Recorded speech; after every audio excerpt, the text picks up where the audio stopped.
Hello students and welcome back to our channel excellent learning point. तो बच्चों, आज की इस वीडियो में हम क्लास 10th का वर्कशीट नंबर 85 डिस्कस करने जा रहे हैं। और यहाँ पे हमारे पास कुछ प्रश्न हैं द्विघात समीकरण के। तो यहाँ पर इसको हम स्टार्ट करते हैं, ज़्यादा टाइम वेस्ट नहीं करते हैं। हमारा पहला क्वेश्चन है, यदि समीकरण ये के शून्य अंक समान हो तो। अब यहाँ पर आपके पास चार प्रश्न दे रखे हैं, चारों प्रश्नों में से कौन सा सही उत्तर होगा, तो हमें पहले इसका हल करना पड़ेगा बच्चों। बट बच्चों, वीडियो स्टार्ट करने से पहले मैं आपको एक चीज़ें बता दूं कि अगर आपने इस चैप्टर की रिवीजन नहीं कर रखी है, मतलब आपको इस चैप्टर का बेसिक नहीं पता है, तो आपको ये सारे क्वेश्चन बहुत ज़्यादा मुश्किल लगने वाले हैं।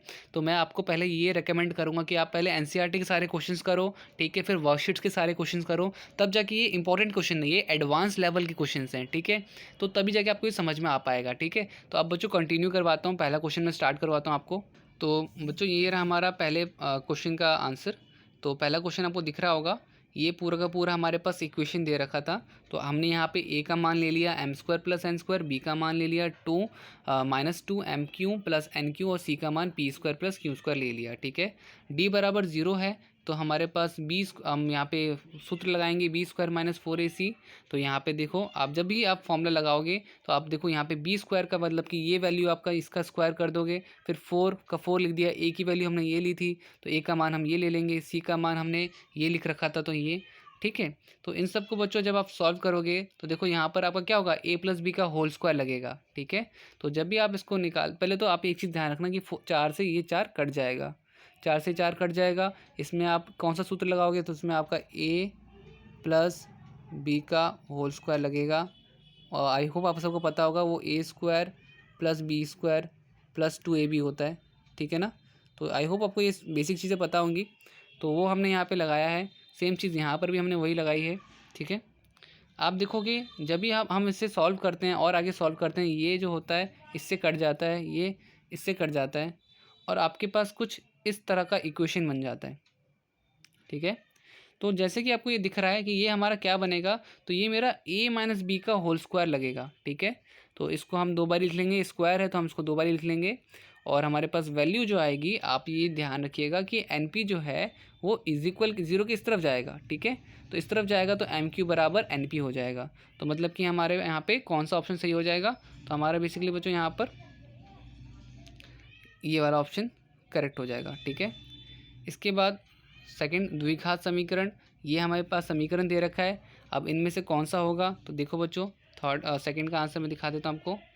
सेकंड जो क्वेश्चन है हमारे पास, इसमें देखो हमारे पास हम क्या करेंगे, तो हम डी की वैल्यू निकालेंगे, b² - 4ac। हमारे पास b² जो है -√5 ये है, ठीक है। तो 5 में से 8 जाएंगे तो क्या बचेगा, तो बच्चों ये बचेगा 3 आपका, ठीक है ना। तो इसको ये हमारा डी बराबर क्या होगा, डी जो है डी छोटा होगा 0 से, तो यहाँ पे no real root, C option सही होगा। मतलब कि आपका यहाँ पर सी जो होगा वो मैं दिखा देता हूँ कि वो क्या होगा, तो वास्तविक मूल नहीं है, वास्तविक मूल नहीं है। तो ये दूसरे प्रश्न का उत्तर हो जाएगा आपका। तीसरे प्रश्न क्या है, यदि द्विघात समीकरण ये है तो उसका मूल समान क्या होगा। तो देखो यहाँ पर हमारा थर्ड प्रश्न जो है बड़ा सिंपल सा है बच्चों। थर्ड प्रश्न हमने b² = ले लिया, b² - 4ac = 0 कर लिया। तो यहाँ पे b² किसके बराबर हो गया, 4ac के, मतलब b हमारा यहाँ पर सही उत्तर होगा, ठीक है। तो थर्ड क्वेश्चन का उत्तर हमारा क्या हो जाएगा, ये हो जाएगा बच्चों थर्ड क्वेश्चन का b, ठीक है। तो ये हो जाएगा हमारा बच्चों तीसरे प्रश्न का उत्तर। चौथा प्रश्न भी पढ़ लेते हैं। चौथा प्रश्न क्या है, चौथा प्रश्न हमारे पास समीकरण ये दे रखा है, p का वास्तविक संख्या है तो वह मूल सदैव क्या होंगे। तो अब यहाँ पर आपको देखो ये पूरा क्वेश्चन दे रखा है, इस क्वेश्चन का उत्तर मैं आपको बता देता हूँ कि उत्तर क्या होगा हमारे पास। तो कुछ इस तरह से देखो, हमने a का मान ले लिया, b का मान ले लिया, c का मान ले लिया, हमने इसको सूत्र में लगा दिया। तो हमारा सूत्र कुछ इस तरह से था। जब भी आप एक चीज़ ध्यान रखना बच्चों, एक चीज़ ध्यान रखना कि जब भी देखो आपका ये जो मल्टीप्लाई होगा तो ये पूरा a + b का होल स्क्वायर लगेगा, 4p 2 ब्रैकेट में 2p + 2 और 8, ठीक है। आप एक चीज़ देखोगे कि हमारा ये 8p से 8p कैंसिल हो जाएगा, ठीक है।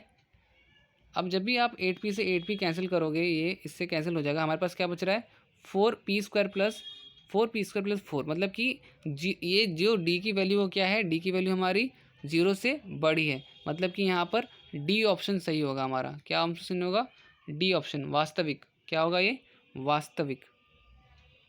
ठीक है। इसके बाद क्वेश्चन नंबर 5 है, पी का वह मान ज्ञात कीजिए जिसके लिए द्विघात समीकरण ये का एक शून्यंक दूसरे शून्य के 6 गुना हो। तो देखो यहाँ पर हम क्या करेंगे, तो हम देखो यहाँ पर हम अब 5th क्वेश्चन में पहली बात तो देखो यहाँ पे इंग्लिश में लिखा हुआ है, बट आप यहाँ पे देखना कि हमारा पहला शून्यंक क्या होगा। तो आप मान लेते हैं पहला शून्यंक क्या हो, पहला शून्यंक अल्फ़ा हो, तो दूसरा शून्यंक क्या होगा, दूसरा शून्यंक 6 अल्फ़ा होगा। ठीक है, ये आप लिख लेना हिंदी में। ठीक है, तो हमारे पास ये दे रखा है पूरा, A is equal to P और B is equal to -14, C is equal to 8। तो हम यहाँ पे क्या करेंगे, शून्य अंकों का योग, शून्य अंकों का योग। प्लीज़ बच्चों आप सब इंग्लिश हिंदी में लिख लेना, शून्य अंकों का योग वो क्या होता है फॉर्मूला, -b/a। ठीक है, तो ये आपका पूरा अल्फ़ा प्लस 6 अल्फ़ा ये पूरा आ जाएगा इधर। ठीक है, तो हमारे पास पी की वैल्यू क्या आती है, जब हम इक्वेट करते हैं पी की वैल्यू हमारे पास 2 अल्फ़ा आती है। अब बच्चों शून्यंकों का गुणनफल, शून्यंकों का गुणनफल क्या होता है, c/a होता है। ठीक है, तो वो हमारा जब हम निकालते हैं तो हमारे पास पी की वैल्यू क्या आ जाती है, हमारे पास पी की वैल्यू 4/3 अल्फ़ा स्क्वायर आ जाता है। ठीक है, तो अब देखो आप क्या देख रहे हो कि पी की वैल्यू ये भी है, पी की वैल्यू ये भी है, पी इसके बराबर भी है, पी इसके बराबर भी है। इसका मतलब कि ये 2/अल्फ़ा और 2/3 अल्फ़ा स्क्वायर दोनों आपस में बराबर होंगे। तो हम देखो यहाँ पर इन दोनों को बराबर कर देते हैं, तो बेसिकली हमारे पास अल्फ़ा की वैल्यू क्या आ जाती है, 2/3। अब इस अल्फ़ा की वैल्यू जो है हम यहाँ पे लगा देंगे, हम क्या लगा देंगे, इस अल्फ़ा की वैल्यू जो आई है, इस अल्फ़ा की वैल्यू मैं यहाँ पर पुट कर दूंगा। तो आपको भी पता है कि ये 2 है और अल्फ़ा की वैल्यू मेरे पास क्या आई है, तो अल्फ़ा की वैल्यू मेरे ख्याल से मेरे पास आई थी 2/3। ठीक है, तो आप ध्यान रखिएगा कि जब भी आप यहाँ पे पुट करते हो 2 और ब्रैकेट में 2 डिवाइड में 2/3, तो आपका एक क्रॉस मल्टीप्लाई हो जाएगा, 2 और 3/2 हो जाएगा। तो ये कट के आपके पास क्या आंसर आ जाएगा, 3 आंसर आ जाएगा। ठीक है, तो यहाँ पर मैंने वही कर रखा है, तो आपके पास आंसर क्या आ जाता है, आपके पास आंसर आ जाता है 3। ठीक है बच्चों, तो ये हो जाएगा हमारा, ये वाला क्वेश्चन भी हो जाएगा। इसके बाद देखो गुणनखंड विधि से हल करना है इस क्वेश्चन को, तो हम इस क्वेश्चन को भी जाके देखते हैं।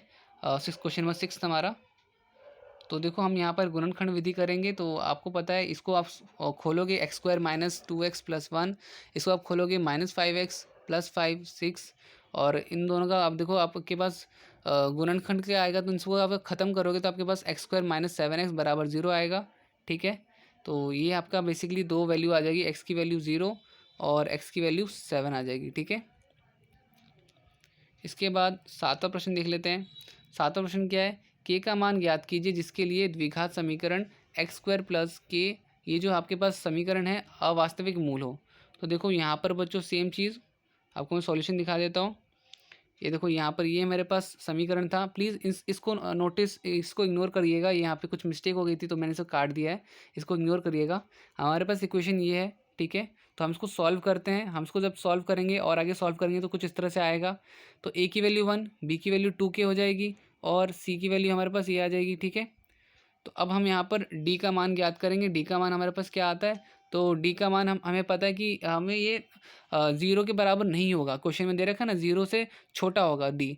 तो हमारे पास ये 4k² हो जाएगा, इसको आप और सॉल्व करोगे तो 4 से 4k कट जाएगा, आपके पास बचेगा 4k - 8।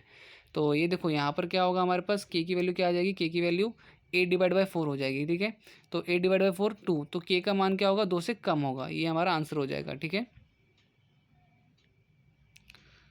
अब इसके बाद हमारा 8वां प्रश्न है, पी का मान ज्ञात करना है, ये हमारे पास इक्वेशन है। और मूल समान हो तो मूल भी ज्ञात कीजिए। तो बच्चों पी का मान कैसे होगा, तो देखो यहाँ पे हमारा जो प्रश्न है कुछ इस तरह से है। तो हम देखो यहाँ पर क्या कर रहे हैं, तो हम इसको आपस में खोल देंगे, फिर इसको इस वाले को भी हम पूरा मल्टीप्लाई कर देंगे, गुना कर देंगे, तो हमारे पास क्या आएगा, हमारे पास ये समीकरण बन के आएगा। तो इस समीकरण से पी का मान 4 और पी का मान -4/7 हो सकता है।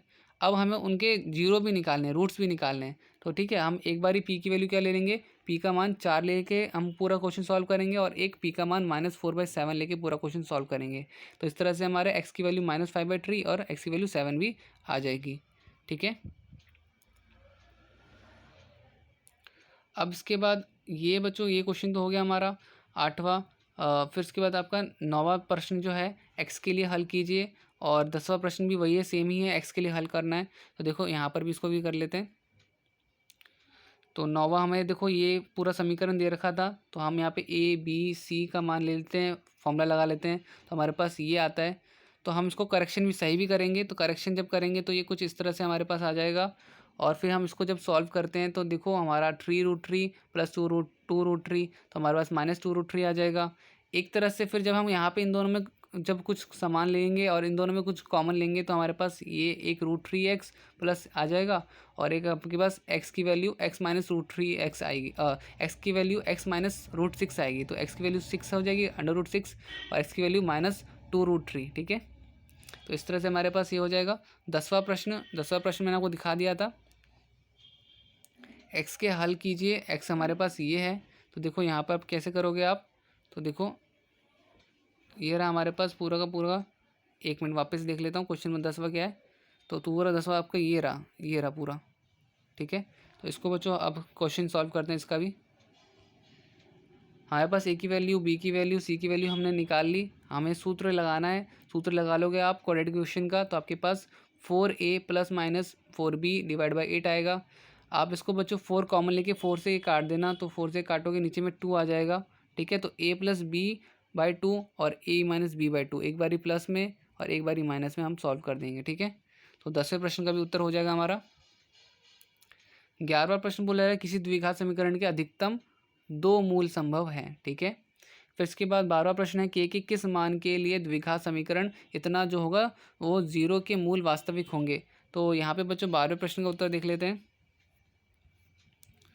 12वें प्रश्न में बच्चों वापस से देखो, वापस से बता रहा हूँ आपको। यहाँ पे b² माइनस 4ac का फॉर्मूला लगाओगे। a की वैल्यू k है, b की वैल्यू -2√5k और c की वैल्यू इतना।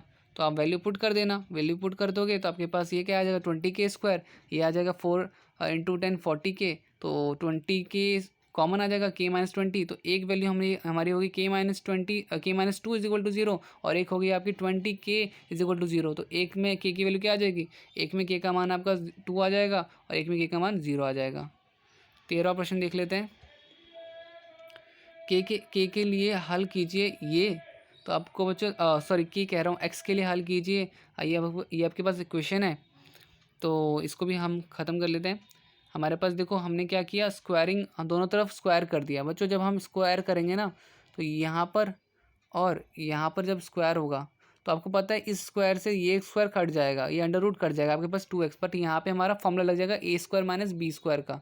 तो 169x² माइनस 26x है। ठीक है, आपका समीकरण क्या बनेगा, आपका समीकरण ये बनेगा। ठीक है, अब आप इसको क्या करोगे, आप इसको बच्चों फैक्टराइजेशन गुणनखंड विधि से और सॉल्व करोगे तो आपके पास ये आ जाएगा। तो इसमें आपके पास इन दोनों में x-20 कॉमन आएगा, इन दोनों में भी x-20 कॉमन आएगा। एक में x की वैल्यू 8 आएगी, एक में x की वैल्यू 20 आएगी। ठीक है, आखिरी प्रश्न x के लिए हल कीजिए। ये जो आपके पास समीकरण दे रखा है इसको हल करना है। तो इसको भी बच्चों हम ख़त्म करते हैं। अब हमारे पास ये पूरा क्वेश्चन है। इन दोनों का बच्चों हम एलसीएम ले लेंगे। एलसीएम एक इधर आएगा, एक इधर आएगा आपका। ठीक है, तो आपका बेसिकली x-2 और 2 √x-3 और यही चीज़ बच्चों नीचे में भी आएगी। तो अब यहाँ पे आप क्या करोगे, तो यहाँ पर देखो सारी चीज़ों को सॉल्व करोगे तो यहाँ पे सिर्फ क्या बचेगा 3x - 8 और यहाँ बचेगा x² - 5x + 6। तो आपके पास बेसिकली क्या आएगा, यहाँ पे आपके पास इक्वेशन जो बनेगी आपके पास ये बनेगी। अब आप इसको a = 1, b = -8, c = 14। आप बच्चों सूत्र निकाल लोगे। आप यहाँ पे द्विघात समीकरण का जो सूत्र होता है वो यहाँ पे निकालोगे तो आपके पास क्या आएगा, आपके पास आएगा 4 ± √2। और इसमें आप ध्यान रखोगे कि आपके पास बेसिकली एक प्लस में आंसर आएगा और एक माइनस में आंसर आएगा। ये तो यही दोनों बच्चों हमारे आंसर्स होंगे। तो आज की वीडियो में इतना ही था बच्चों और यही सारे हमारे क्वेश्चंस थे। तो मिलते हैं नेक्स्ट वीडियो में, तब तक के लिए bye bye and take care.